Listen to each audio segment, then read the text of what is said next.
Hey guys, welcome back to the Totally Random Talk Show. So, as always, this is season 2, and we really want to get started with some... Really quick. Actually, you're really loud right now, like, really loud. Okay. Maybe it's just my headphones, sorry, just want to let me turn it down. Okay. Yeah, is it all the way at the top? Because mine is only halfway. Yeah, okay, there we go. Start again, Okay. Sorry.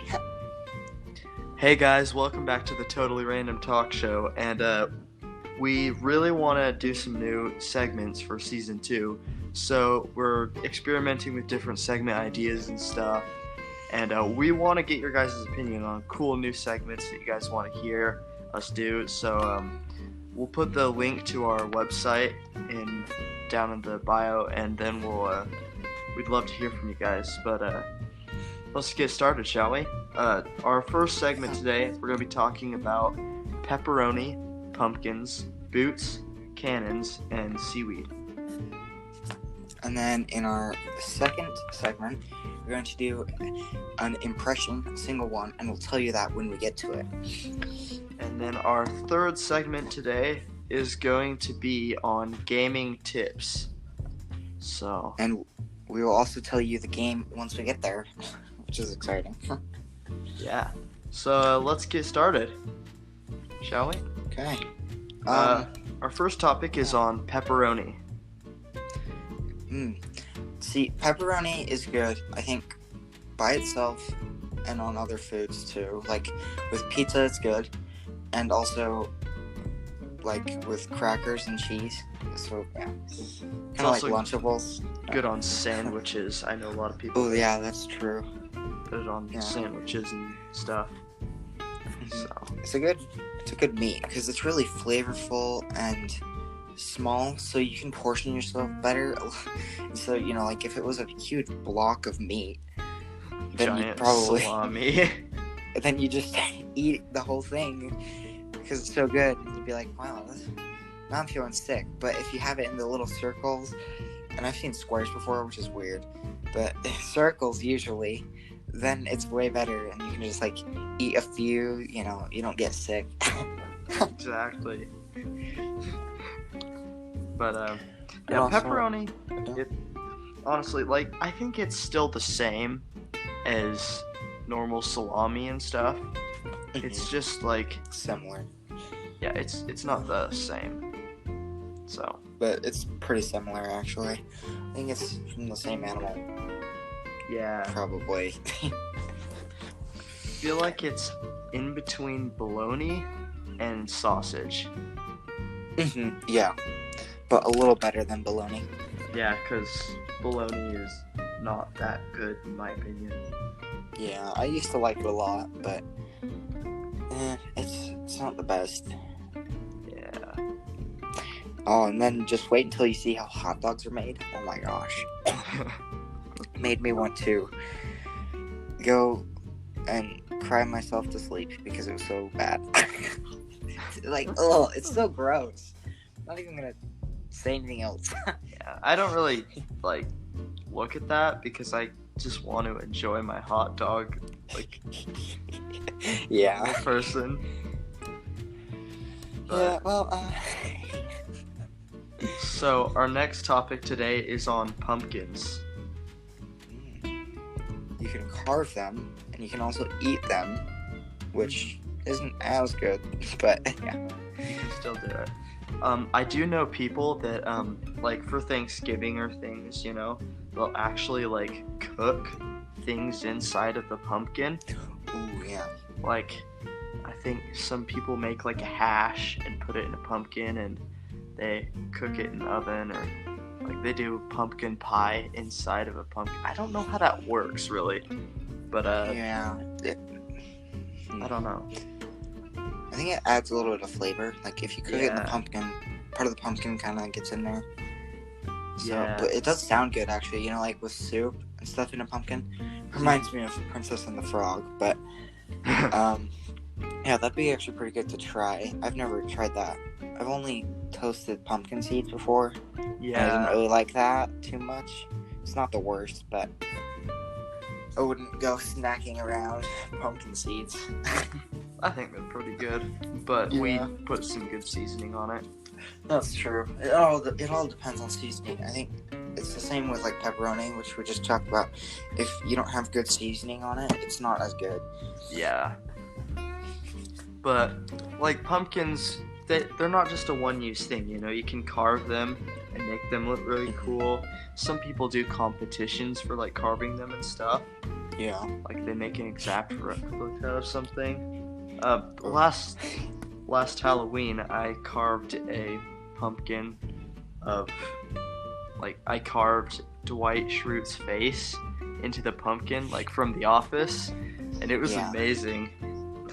But Yeah, I usually go for more creepy, I feel like. So I just stabbed the fork in the pumpkin and carved his face to look like he was in pain. It was like, and there was like pumpkin coming out of his mouth. It was interesting, to say the least.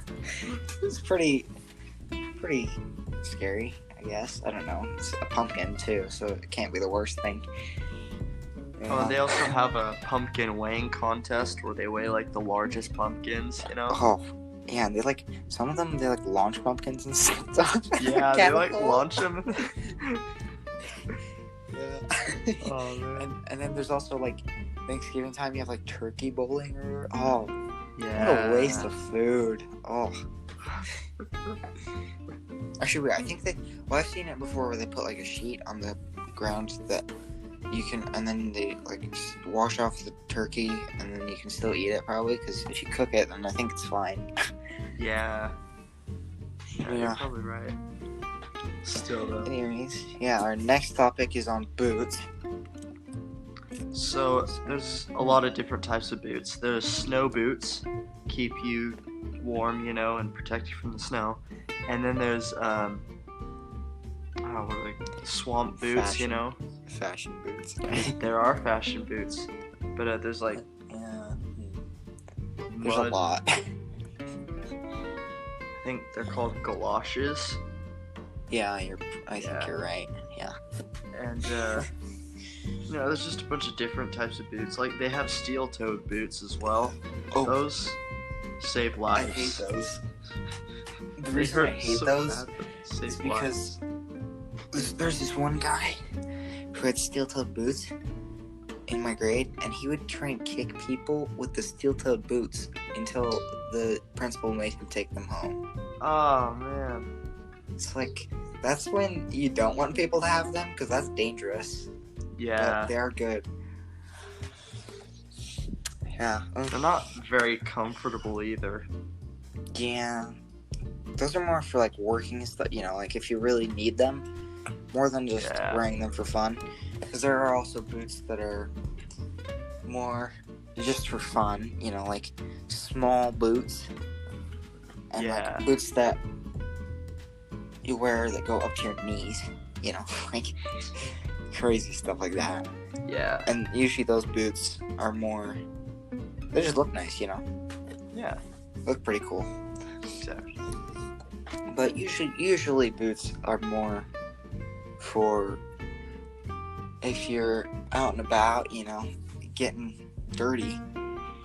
It's kind of the same with trucks and stuff. They're kind of the more you go off the road, you get dirty, Yeah.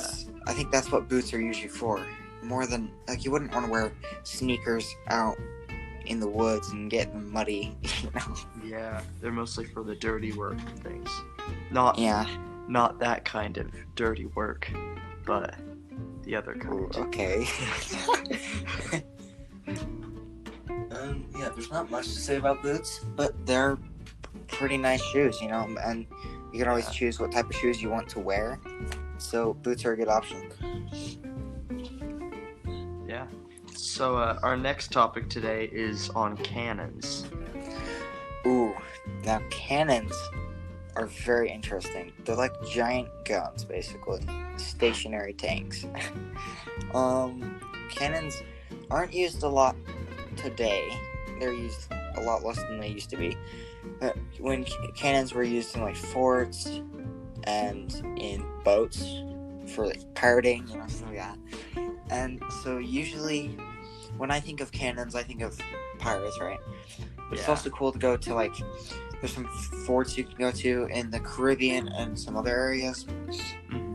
And probably in Europe, too. I don't know. I've never been there. So, yeah, but I know in the Caribbean they have lots of forts they use for protecting, and they have huge cannons, like gigantic ones. Big cannons. And they're, like, super strong. Oh, wait. The Alamo, too. That one? Yeah. That was, like, the cannons there. They have, like, a certain section you walk through with lots of different cannons.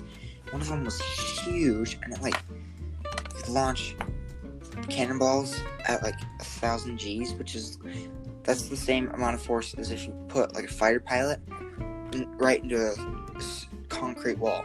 Like, that's crazy. Oh my gosh. It's insane. But yeah. Like, the force from the cannons is insane. Like, I can't even imagine, like, people that use the cannons, like, how much force and knockback they would get from those things. Oh, yeah. Get pushed back. Yeah. It's the same with guns, though. I feel like cannons are just the bigger size of a gun, more dangerous. Yeah. With guns, like, there's some guns where you do get a bit of kickback, so you kind of put it in between your chest and your shoulders, so kind of like right under your arm, kind of, for some of them, and then they, like, really hit you back, Exactly. It's crazy, though. Like, honestly, I've been to a lot of those forts in the Caribbean, and most of the cannons there, gigantic, and, like, they just shoot out giant, like, 30-pound metal balls. It's terrifying. Like, if you get hit by one of those, you are instantly dead. Yeah. There's no doubt about it. You wouldn't survive. You'd be just blown to pieces. I'd say the one thing deadlier than a cannon at that time that they were kind of around would be those muskets from, like, the Civil War. I watched a documentary on, like, the Civil War, and, like, those muskets that shot out, like, those little tiny lead pellet balls. bullets. Yeah, the lead bullets. Oh my gosh, it was horrifying because they went so into detail. It was terrible. Yeah. Because, and like, with those ones, oh wait, here, you can finish. Sorry. Like, since they're lead bullets, if they got lodged inside of you, you would literally die because it's lead. Yeah. And with those ones, if they miss, you're fine. But if they don't, then you have a very low chance of surviving. Yeah. So yeah. Like, a normal bullet is safer than those. Yeah. Also, speaking of, like, lead, apparently lots of people before Civil War times and everything, they'd use, like, lead cups for their wine. People would drink the wine, right? And they'd get a minor, like, lead poisoning on top of being a little bit drunk. And so then they'd fall asleep, right? But it wouldn't look like they were asleep. It looked like they were dead. And so sometimes they would get buried alive in a coffin, right? Yeah. And so then what would happen is, like, they would find sometimes these coffins, like, hundreds of years later with scratching on the inside, which is horrifying. But then later on, because I think, around that same time, people started figuring out, some people aren't actually dead. So they put bells that would hook to the person's arm, and then then there'd be a bell that would hook down onto their arm, so that if they woke up and they weren't dead, then the bell would start ringing and they'd have to dig them out. Which is crazy. Like, I learned so crazy.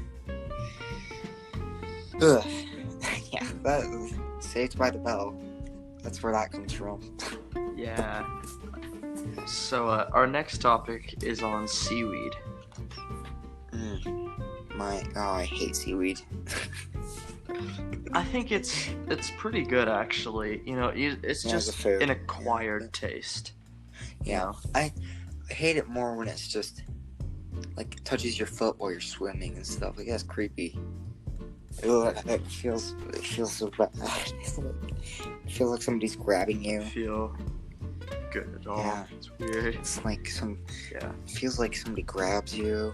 And also, one scary thing is seaweed can wrap around your feet, which is hard to get off. Which is not Yeah. good, because that can get you really close You to drown dying. and stuff. Yeah. And so that's Yeah. why if you are swimming in either a lake or the ocean, you always want to be careful. A life jacket is a good idea. And also, if you can, you can carry a pocket knife on you, because if you can cut that seaweed, you just saved yourself. Then you're free. Yeah. So always make sure to be careful if you're swimming in bodies of water that have plants in them. Always make sure to check how deep they are, because mud could also get you stuck. You just want to be cautious with those kind of things because they are a big risk. Yeah. And it could be like a very potential hazard and things like that, because it not only does it get stuck on you, it can get stuck in boats, so a boat riding by, like seaweed gets stuck in the back of the rudder, and it could be very bad for the boat as well. Yeah. And, so like seaweed is good. It's good food, but is it like Dangerous. safe? No. It's very dangerous. Yeah. Might be more dangerous than cannons. Well, No, nowadays, it's not. yeah. Actually, nowadays it would Yeah. be. But back when they actually Yeah, used 'cause- cannons, it wouldn't have been. Yeah. But now, I mean, it's probably not as dangerous as like guns and stuff. But lots of people die from it. They get caught in the seaweed, and if you struggle more, then you get more stuck. And so, Yeah. yeah, really hard to get out of it, which is scary. That's why I always swim in swimming pools. They're also a lot cleaner. So yeah. Yeah. I mean, the ocean isn't worse. Like, most beaches you find won't have seaweed just coming straight out of the ground, It's usually lakes you want to be more worried about with kelp and seaweed and stuff like that. Yeah. And how about this? Let's hop right into our next segment. Yeah. Sounds great. Impression. So let's see. Today we're going to be doing a pirate impression. You can see there's a little bit of a theme going on here today. Yeah. Should we just start? How about this? How about the Kraken has just come out of the sea to attack a pirate ship? Okay. Do you want to be the captain, or what other jobs are there? Like just a normal sailor? Yeah. There's the lookout. There's the cannon person. That's what we're gonna call it. The cannon person. Okay. And I actually don't know what you would call that. Yeah. I don't know. No. That's for like swabbing the Cleaning. decks. Yeah. I'll be a swabby, bro. It sounds weird. Anyways, let's hop right into it. All right. Kraken! We gotta be on to this, a kraken. We gotta fight it. Man the cannons! Lower the sails! Hey, I'm the one doing the orders around here, not you. Wait. Okay, Scotsman. And then cannon I'm a sounds. Scotsman, Captain. And then there should be cannon sounds. Pew! Pew! The Kraken. So you're the kraken now? Okay, yeah, I guess that's happening. You nasty beast! Taste steel! And then the Kraken wraps around the boat. Like seaweed. Oh yeah, kind of, but like on the top. And then there's a guy that gets thrown off. And then This just sounds like it came out of Pirates of the Caribbean. to be yeah, honest. basically. And then let's think. What's next?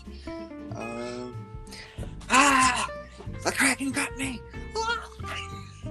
So basically after that, the Kraken would snap the boat in half and drag it down into the ocean with Captain Jack Sparrow's hat. He just wanted friends. That's all.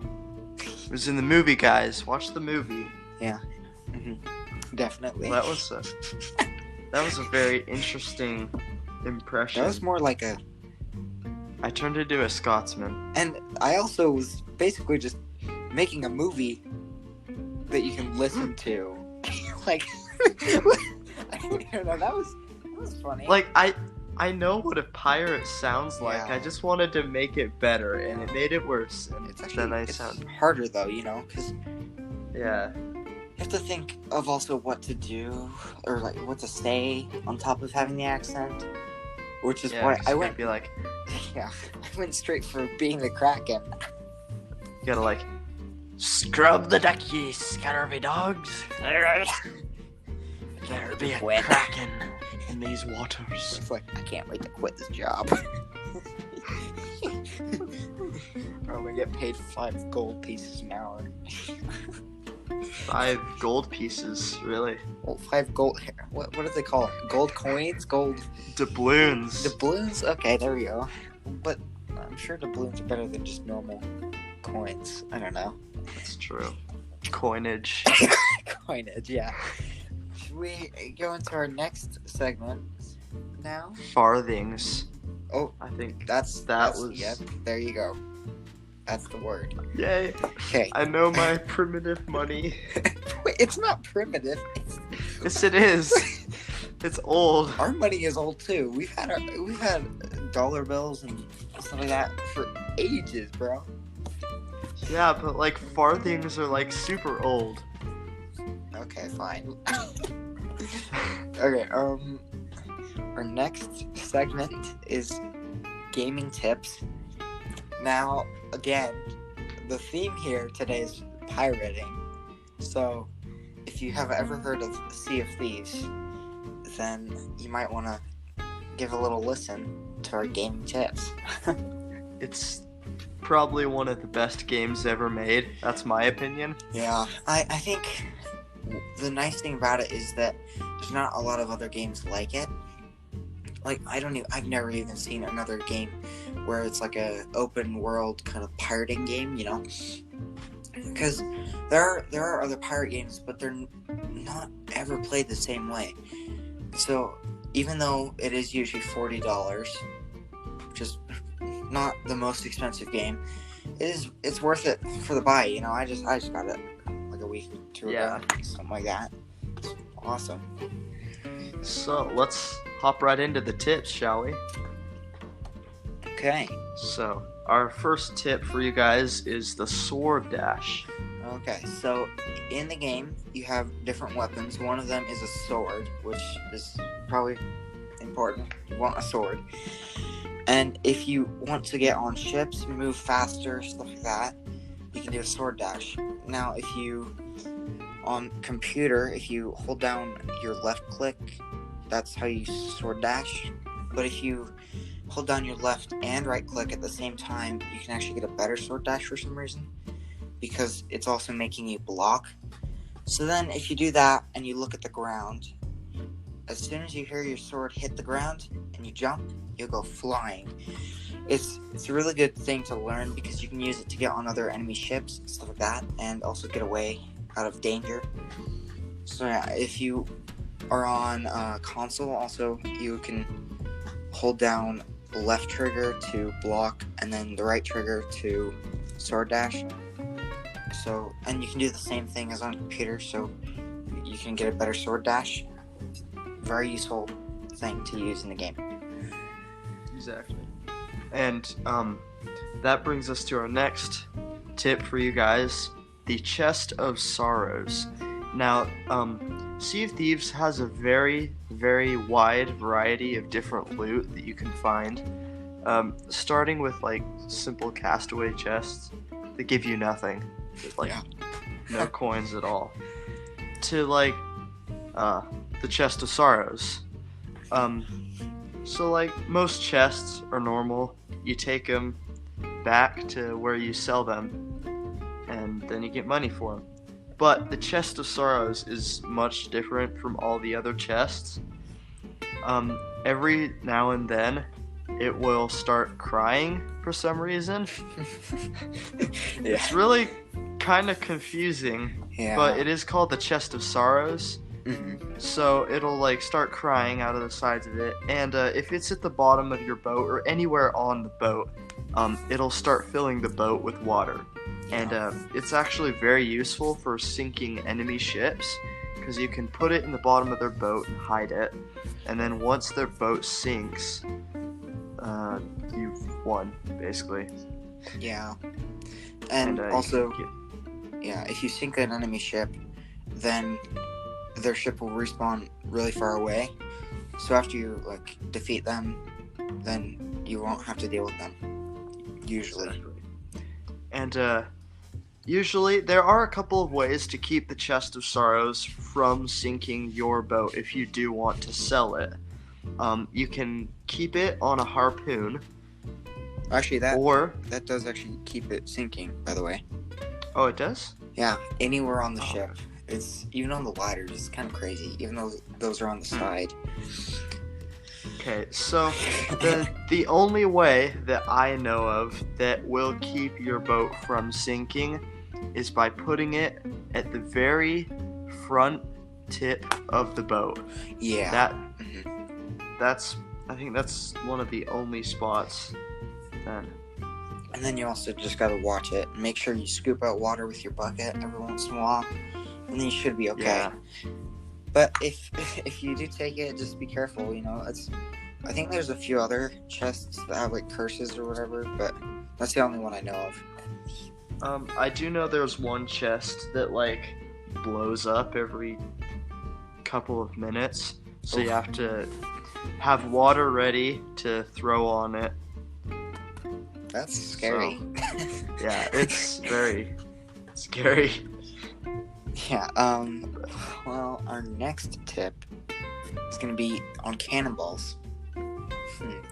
Now, cannonballs are really useful. That's one of the few ways you can sink other ships. And there's also different types of cannonballs. Now, there's your normal standard cannonballs, which you will use to put holes in other ships. And there are also chain shots, which spin around and are really good for breaking down the masts of a ship. And then there are also cursed cannonballs. And those ones are special cannonballs. So you can, if you hit the ship with a cursed cannonball, it'll do different things. There are some that anchor the ship, some that put up the sails, and there's also one that makes it so you can't get supplies from barrels. So cursed cannonballs are useful, but you want to make sure you don't waste them, because it's like a one-time shot thing. You won't have too many of them. So Yeah, they're Usually- very hard to find. yeah, usually what I like to do when I'm attacking a ship is use the chain shot to break down their mast, because that slows them down, like they can't really move as much. And then I can use an anchor ball, which anchors their ship, so they're completely stopped. And then you can use normal, good old cannonballs to just shoot them and sink them. It does take a while, you have to practice your aim with the Yeah, cannon, and I'm still not very good, but I know after a while, when you get better, cannonballs are really useful. Best way to sink a ship. yeah. And if you do get good at your aim, or if you just get lucky, you can fire yourself onto their boat Oh yeah. and sink it from there. So, Oh yeah, I forgot to mention there are also fire bombs and blunder bombs. Blunder bombs will throw people off the ship, like, kind of. And then also fire bombs explode and make fire. yeah. So, very many different cannonballs and things that are useful to sink other people's boats. So, Yep. Our last tip for you guys today is on emissaries. Now, emissaries, there are different, like, trading companies and different people that, like, can sell you jobs and different things you can do in the game to earn you money. So, like, there's the gold hoarders, that's where you go get chests and different loot. And then they also have the Merchant Alliance, which is where you take shipments to other people and other outposts. And then there is the Order of the Souls that they give you these jobs to go fight skeletons. And then there's the Hunter's Call, which you just go fight sharks and different fish and things like that. And then the last one is the Reaper's Bones. That one is very much different than the rest of them, because that one you actually have to go fight real people in the game. Yeah. So there's also the Athena's one, but you have to you have to level Pirate up. Legend. Yeah, you have to level up all the other ones to reputation 50, which is where when you sell them more stuff, you gain reputation. So if you get reputation 50 in 3 of the companies, you can get new quests from a different one. Yeah. But emissaries, you can sign up for different emissaries for all of the different companies. So say I wanted to fly under the Gold Hoarders emissary. Basically, it would give you more loot and more money. And then once you reach tier 5 in the emissary, it would give you a bunch of different maps and things with chests everywhere, and very useful. Yeah, and then once you also you have to level up the reputation a little bit before you can get the emissaries, and you also have to pay 20,000 gold for the emissary flags.